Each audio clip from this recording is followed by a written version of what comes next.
Hello, everybody, and welcome to another Community Fortress. This is Razorspirits, which was sent in on the Discord by Joe. If you would like to send in a fortress for me to have a peek at, simply join my Discord. You can find a link down to that in the description of this video. And in that Discord, there's a room called the DF Save Sharing Room. If you join that room, you can see lots of other people sharing their fortresses. Simply zip up the folder of your choice for the save that you would like to share and rename it to whatever the save is, and then drop it into that room. If it's too big, you can also put it onto a file sharing service of your choice, such as Google Drive or any other service. It doesn't really matter. And if you would like me to have a look at it, simply let me know that it's okay to use in a video. But with all that aside, this is the Gulf of Snot, apparently, a haunted ocean. But this is Razorspirits. Now, Razorspirits is a type of fortress that people keep asking me to make, which is a glacier fortress, so we're going to have a peek at that, just because I think it would be a really kind of neat spot to have a look at. There's also some cool constructions and a little bit of an interesting story, so I just want to read out a little bit about what they say. Is this fortress has breached but not conquered the hidden fun stuff. So keep in mind that this video will have some spoilerific stuff in it as we get deeper.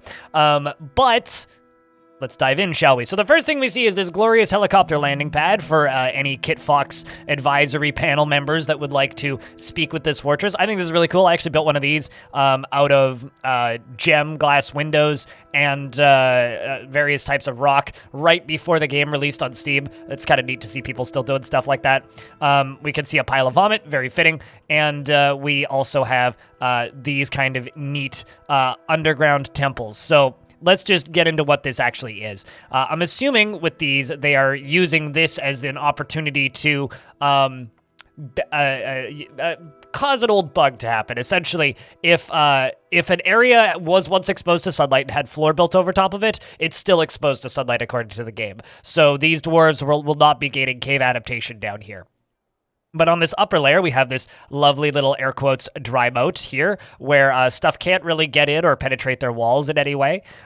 This little hole here kind of acts as like a double barrier, which is a very, very, very safe setup for dwarves that, don't want to die.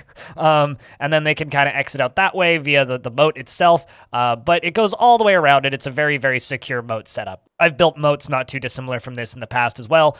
And then if we go up a layer, it doesn't have an overhang, but I don't think it really needs one. I think that's the only way you could really make that more secure would be simply adding in an overhang.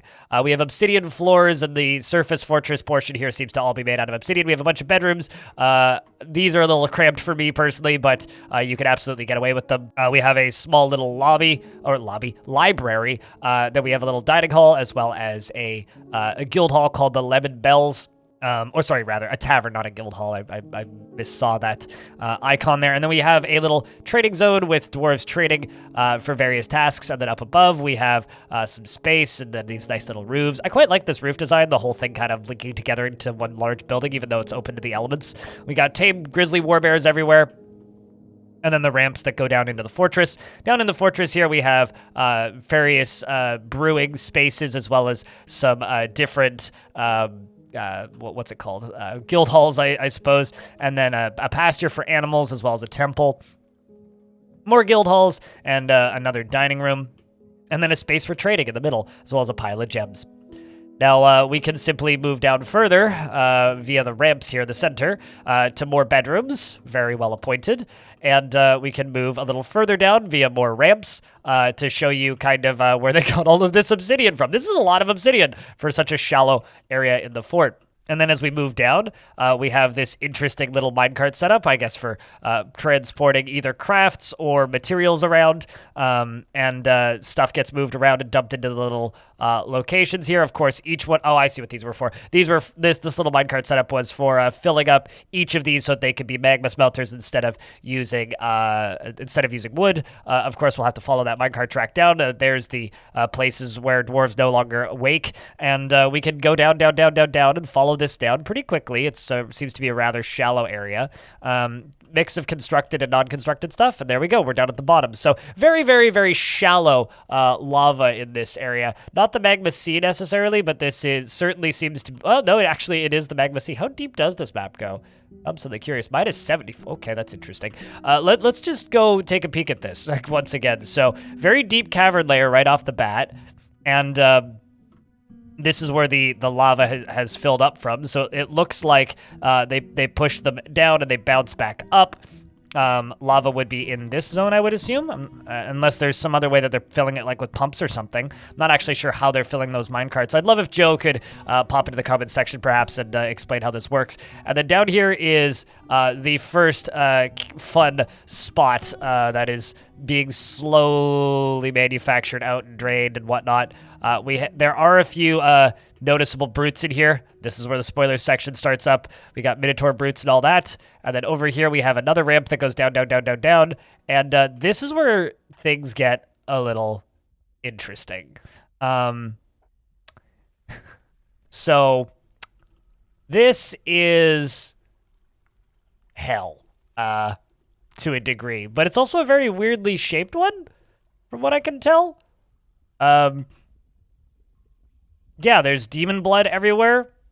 It seems to pop up and out and into here, into this area, which is all olivine, which is an interesting way to have breached hell. Yeah, this is something. This is something. We've got some bodies of things, dead creatures, many dead creatures. What a fun location, hey? Slayed clave floors. Well, you know it's evil. I love the lava down in here. I want to know what you did with World Gen, or if you did anything special with World Gen for this one. But regardless, this is a really interesting embark. It's also particularly interesting to me that they were able to find this hole in the semi-molten rock to simply dig directly into hell instead of, you know, going in the traditional way through the adamantine spires. I mean, it's all sealed off, I think. But, yeah, neat little fortress.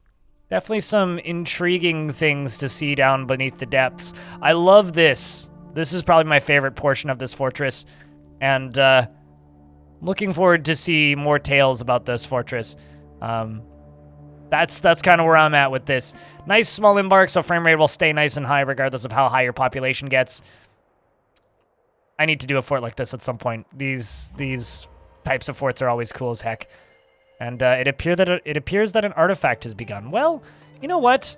Why don't we just simply follow Id, who's just claimed this stoneworker's shop? Because I'm a little curious as to what they make, aren't you? Well, I'll return when they make the artifact. So an update on the artifact: 2 pieces of obsidian, pig leather, bloodthorn logs, and rough red diamonds. Of course, this is a stoneworker's shop, so let's see what they create. And Id, the herbalist, has created Urist Toastar. A Urist toaster, eh? An obsidian mug, and offers it to the rough fortification. What a cool little item. Let's have a peek at it. This is an obsidian mug. All craftsmanship is of the highest quality. It is decorated with pig leather, and this object is adorned with hanging rings of red diamond and menaces with spikes of obsidian. On the item is an image of, I can read with moving backgrounds. On the item is an image of a circle in obsidian. On the item is an image of Maffol, the dwarf, and dwarves in Bloodthorn. Maffol is surrounded by the dwarves. The artwork relates to the ascension of the dwarf Maffol to the position of king of the hopeful goddess in the early autumn of 192. What a lovely little piece, and I hope that it serves this fortress well in this particular here timeline. Thank you very much for checking out this fortress, and thank you very much for watching this video. Once again, if you would like to send in a fortress for me to have a look at, you can do that via the Discord. Link down in the description, and if you would like to see this fortress in Stone Sense, stick around for a couple seconds until after the credits, and then you will see a couple of shots of that. Thank you very much for watching, and I hope to see you in the next one.